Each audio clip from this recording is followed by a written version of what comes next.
Hello there, it's your friend Phil, Project Management Trainer and Coach. Today, we're going to be covering the 49 processes of the PMBOK Guide 6th edition. You've got that table that breaks down the processes into process groups and knowledge areas. We're going to be covering it from top down in columns, and then we're going to be moving all the way from initiating to closing. So let's start with initiating. Process 1, develop project charter. In initiating, the first thing that happens is the development of a project charter that authorizes the project, that identifies the project manager, and is authorized by a sponsor or initiator. It's a document that authorizes the project. Process 2, identify stakeholders. The next process in initiating is the identify stakeholders process. In the identify stakeholders process, the project manager carries out a stakeholder analysis to better understand the stakeholders, to better understand their level of influence, their level of impact, to understand those that have a high level of power or a low level of power, those that have a high level of influence and a low level of influence, those that are not interested in the project and those that have a high interest. And this is where the PM begins to identify these stakeholders and their needs. Let's move on to the planning process group. The planning process group is a very important one. This is where the big master plan is developed. If you fail to plan, you plan to fail. And that's why one of the first things we want to do here in this process group, we want to develop a roadmap, a plan for how the entire project will be managed. And one of the things that happens on a lot of projects is changes. So, right off the bat, while this is still in its infancy, we want to define how changes will be made to widgets, to plans, to documents, to various aspects of the project. Let's talk about the first process in planning. It's called Develop Project Management Plan. Process 3 in the PMBOK Guide, going from top down in columns. So the first thing we do is come up with a skeletal, as it were, project management plan, and this gives us guidance in a uniform way how to plan all the subsidiary plans, how to manage changes to project artifacts, to project documents, to project drawings, and so on. This is where we think about a change management plan and a configuration management plan. But this is not a one-time event. This is an iterative thing. We incrementally are going to add to the project management plan throughout this process. We're going to incrementally add a scope management plan, incrementally add a scope baseline, a schedule management plan, a schedule baseline, and you're going to see all of these processes come to life as we move along. Let's go to our next process, process 4 in the PMBOK Guide, going down across the process groups. Plan, scope, management. The next thing to think about here is plan, scope, management. In this process, a major goal is to define how we're going to manage scope, how we're going to define scope to start with. So it's a plan that gives us guidance on how to do many things. Think about it. If you are about to embark on a knowledge area, one of the first things that you should do is plan how you're going to carry out all the processes in that knowledge area. So in scope management, in the first process, we plan how to carry out all of the processes in scope. We also have a requirements management plan from this process that guides us on how to collect requirements, which takes us to process 5, collect requirements. We want to collect all the requirements, business requirements, technical requirements, functional requirements, and so on, to get a good understanding of what the stakeholders want, of what the customer wants. Process 6, define scope. Once we understand what the customer wants, we need to define the parameters of the project. We then have a better idea of what is in the project and what is not in the project. What by default needs to be done to get to that end game, that end state that we're looking for. We call that define scope. So we want to define inclusions, exclusions, deliverable description, deliverable acceptance criteria, and so on. And we can put all of this into a document called the Project Scope Statement. Process 7, create WBS. The next process is create WBS. Now, if you haven't seen a WBS, it looks like a family tree, but it shows how the project scope is decomposed into lower levels of detail. Google the term WBS to get a better idea of this. Process 8, plan schedule management. The next thing that happens in planning is plan schedule management. This is where we put together a plan for how to manage the schedule on the project. This is how we put together an idea for how to define the activities, sequence the activities, estimate the durations, and put the whole schedule together. So the plan schedule management process guides us on how to create that schedule. A lot of times people go into MS Project and they begin to whack in activities and create a schedule ad hoc. But in the world of the PMI, we need to be intentional about the how. How are we going to get the activities defined?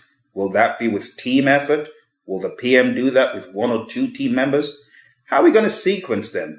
Which relationships will we use? Which tolerances do we need to be aware of in the schedule, and so on? Process 9, define activities. The next process here is define activities. This is where you create an activity list. It does not have to be in order.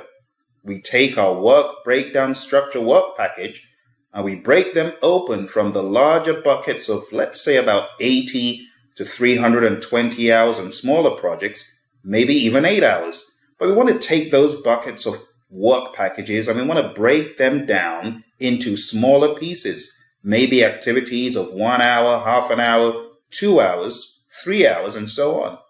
And that's define activities. Now, this doesn't have to be in order. In the next process, we'll put it all in order. Process 10, sequence activities.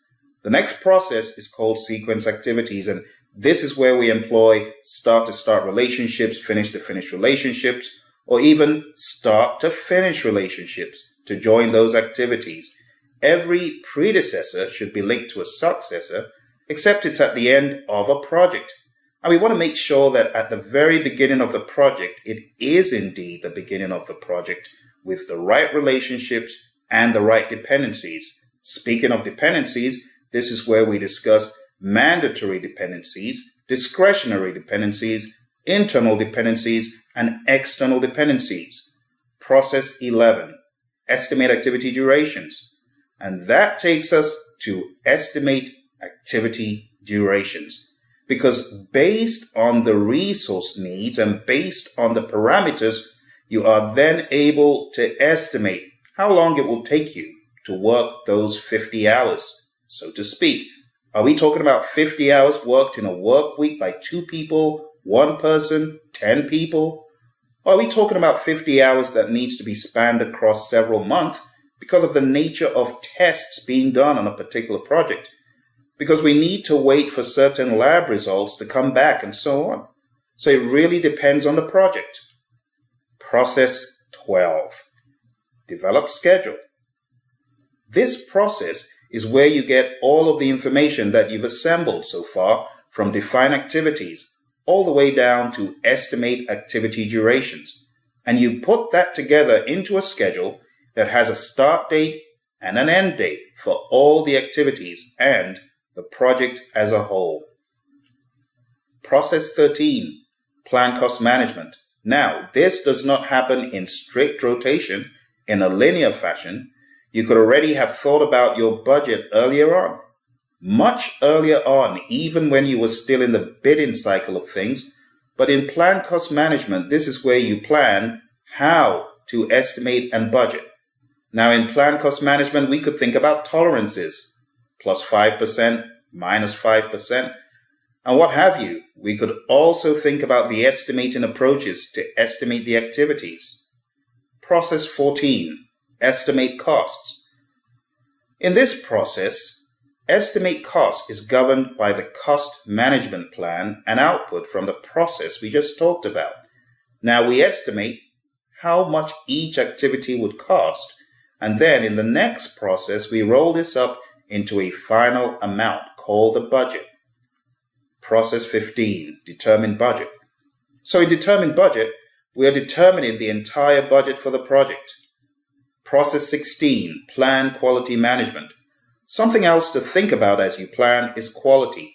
So in plan quality management, this is where we identify the quality standards that need to be adhered to on the project, and the output of that is a quality management plan. Process 17, plan resource management. The next process, plan resource management, is where you put together a resource management plan that guides the project manager and the team for how to acquire the resources: human, equipment, materials, supplies, and even facilities. So it's a plan for how to do those things. Process 18, estimate activity resources. In this process, this is where you ask the question, what kind of effort are we talking about? Okay, that will take 50 hours of effort. How many people do you think you need to do that? What skill level are you looking for to be able to do that within that time period? Process 19, plan communications management.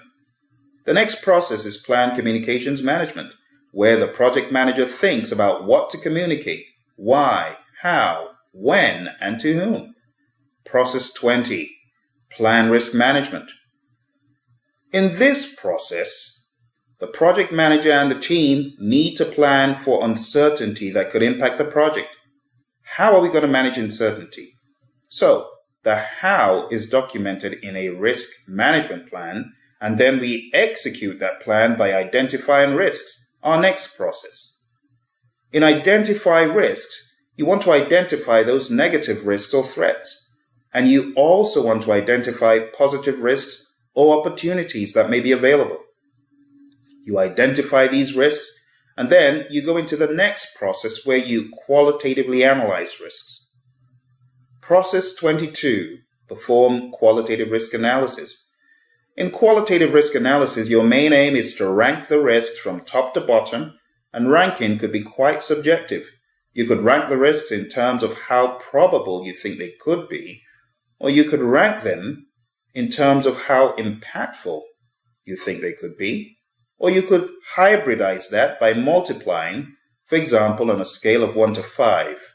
What's the probability? It's a 3. On a scale of 1 to 5, what's the impact? It's a 4.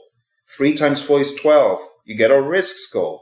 And then you do that for all the risks to rapidly rank them. But again, you need to think about risk urgency. We call that a risk urgency assessment.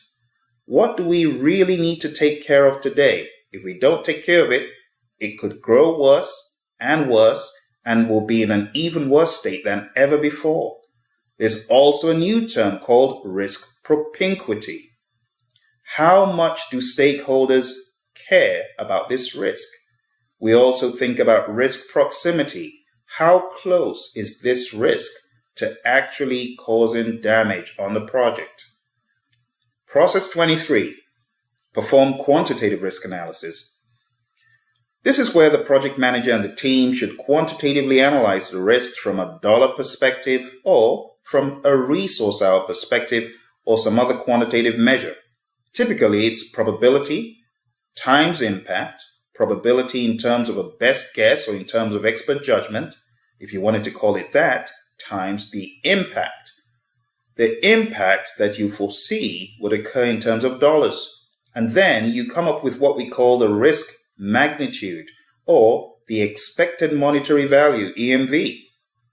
EMV, expected monetary value, is equal to risk probability times risk impact. Process 24, plan risk responses. In this process, this is where the project manager and stakeholders plan responses to the risks that have been identified. Process 25, plan procurement management. All you need to think about in procurement management is, what do we need to purchase? Do we need to procure any services or goods from an external firm? Do we need to purchase supplies? Do we need extra help? This is where you plan how to do it, the contract types involved, and how you would carry out the entire procurement or contracting process. Process 26, still in planning. Plan stakeholder engagement, and it's the final one in planning. In plan stakeholder engagement, this is where you plan how to keep your stakeholders engaged, who you've already identified. You may decide to have certain meetings or certain face-to-face engagements with these stakeholders. In plan stakeholder engagement, you develop a stakeholder engagement plan to engage your stakeholders in a proactive and meaningful fashion. This is where you also use the stakeholder engagement assessment matrix. Let's move on to our next process group here, the executing process group.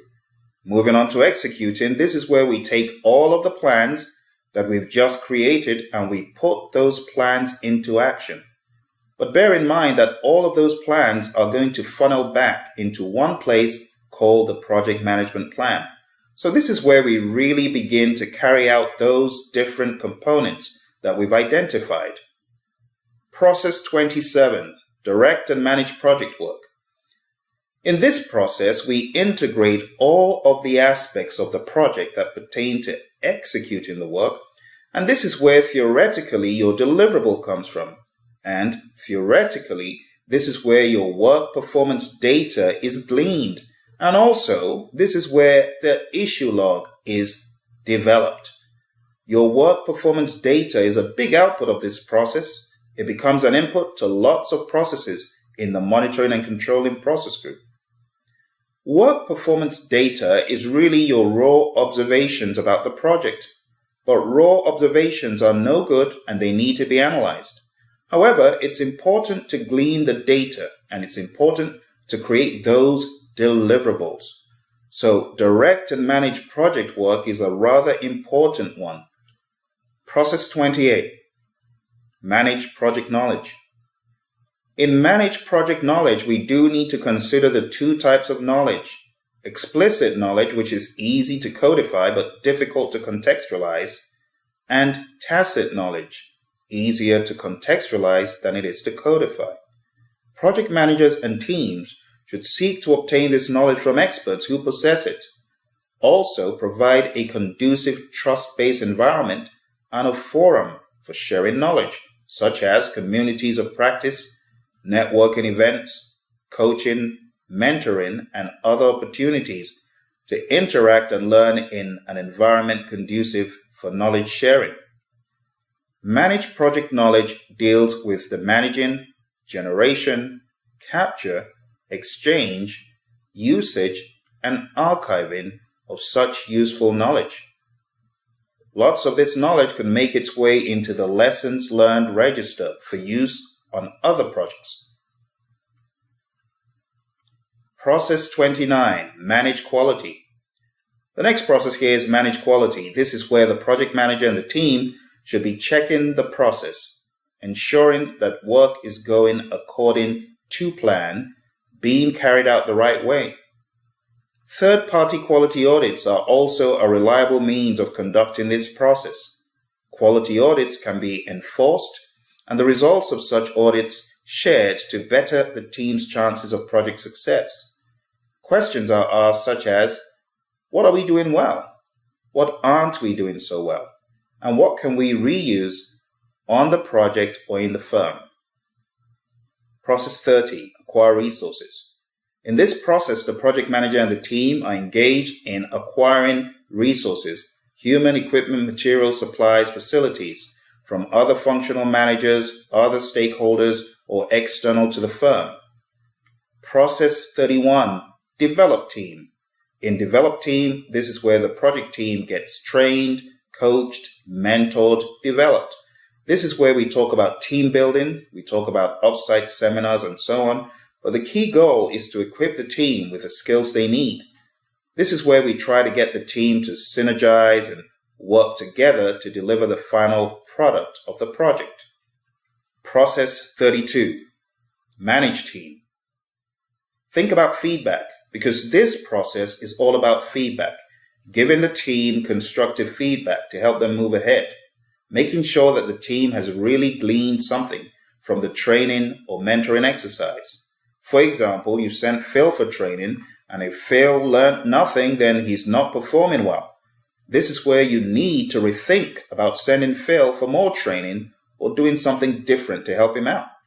Process 33, manage communications. The next process here is manage communications, and this is where you are actively communicating with stakeholders on the project through meetings and so on.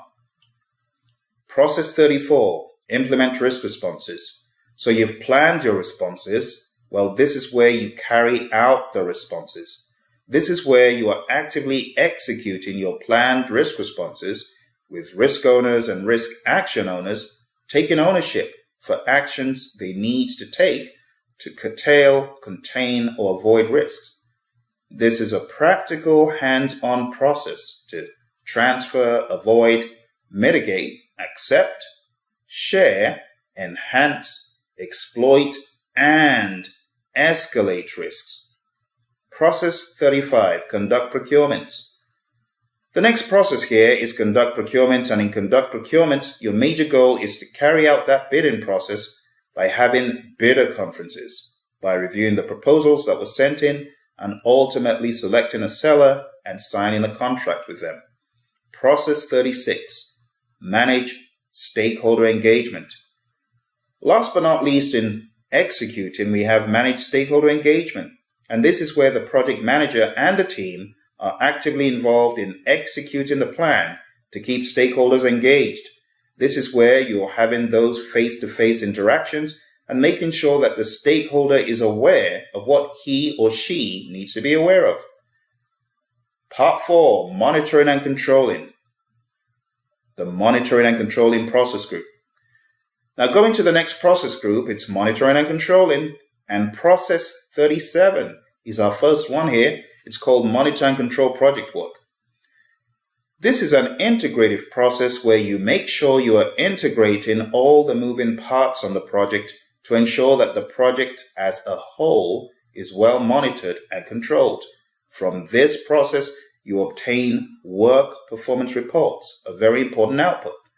Process 38, perform integrated change control. This is where change requests are reviewed. This is where you would review all of those change requests with a group of people known as the Change Control Board.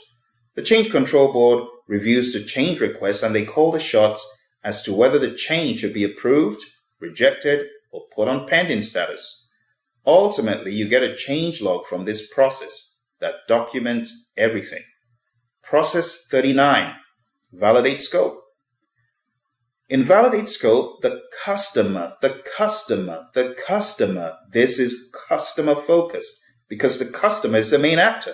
This is where the customer inspects the deliverable that has been sent, or should we say the verified deliverable that has been found to be fit for use by the performing organization. Now, the performing organization have a responsibility to ensure that the inspected deliverable is good to go to the customer. First of all, we internally inspect a deliverable, and then we externally inspect a deliverable from the customer's perspective.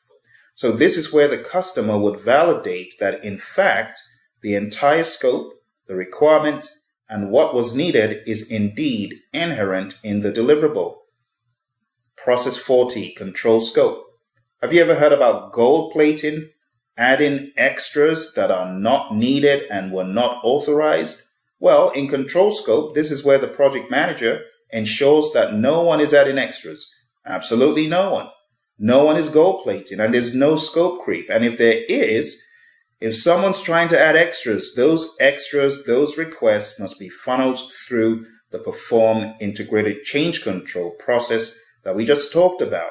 Now, it's not uncommon to find opportunities to maximize a project and add extra benefits to the customer in risk management, but all of these have to be done in a coordinated fashion and not ad hoc or at random. Process 41, control schedule. In control schedule, the project manager and the team ensure that they are indeed on schedule. They make sure there are no delays, And if there are change requests, then they must go through the right process, perform integrated change control. Process 42, control cost. This process is where the project manager is involved in controlling those cost expenditures to ensure that they are being spent on exactly what was identified, no more, no less. So there are many avenues for the PM to catch gold plating and to catch the project from going off track. Process 43, control quality. In control quality, the project manager and the team should be ensuring that the deliverable produced is fit for use and conforms to requirements through inspection. So in control quality, the project manager must aspire to check every way possible that that deliverable is good to go to the customer. And we talked about validate scope, as in where the customer checks the deliverable for themselves. These two processes could actually be done in tandem. Check the work internal, send it to the customer the very next minute or the next day, or in parallel, in incremental chunks. Remember, the world of Agile is also talked about in the PMBOK guide, and you also need to think about doing this in an iterative fashion. Process 44, control resources. In control resources, the project manager and the team are involved in controlling physical resources. That's right, not humans, to ensure that the physical resources are available at the right time, in the right quantity and quality, and if resources are deemed inadequate or incorrect or unavailable, it's the job of the project manager to take the necessary action to realign the project with the plan, with the promise for those resources. Process 45, monitor communications. In monitor communications, the project manager and the team need to be aware of communications, how they have transpired. Did they go according to plan? Have they been effective? Was the managed communications process good? Were the performance reports and the reporting method frowned upon by stakeholders? Or do they like how you communicate? If they don't, something needs to change. And if they do, keep things as they are or even improve them. Process 46, monitor risks. The next process, monitor risks, is where the project manager and the team are actively involved in checking to make sure that the risk response was relevant, to make sure that the risk response actually worked, to make sure that the reserves on the project are adequate. And also, they should be making sure that if there's anything that could be done better risk-wise, it should be done. And also, very importantly, the team should make sure that the risks in the risk register are the only risks that exist on the project. And if the project is exposed to new risks, then those new risks must be documented within this process of monitor risks. So there's quite a lot of activity that happens in this one. Process 47, control procurements. In control procurements, the project manager and the team should be ensuring that the vendor or the subcontractor are doing the right thing, following the plan. And if not, you must make sure that you steer the project in the right direction. Process 48, monitor stakeholder engagement. The project manager and the team should be involved in checking to make sure that indeed the stakeholder is as engaged as he or she needs to be. The project manager should make sure that the plan is updated or modified according to real needs. The final process group, the closing process group. Close project or phase is process 49. This is where you close out either a phase in the project or the project as a whole. Ultimately, you get your transition for your deliverable. We call that the final product, service, or result transition. Make sure you don't release the team until they've given you all those artifacts that were promised. So that's the end of our review of the 49 processes of the PMBOK Guide 6th edition. Remember, if you're on a mission to get PMP certified, visit www.praizionpraizion.com. Come on board our online self-study course, which comes with phenomenal mentoring, coaching, training, and equipping. Thank you very much for the audience and all the best in your project management journey. Bye for now.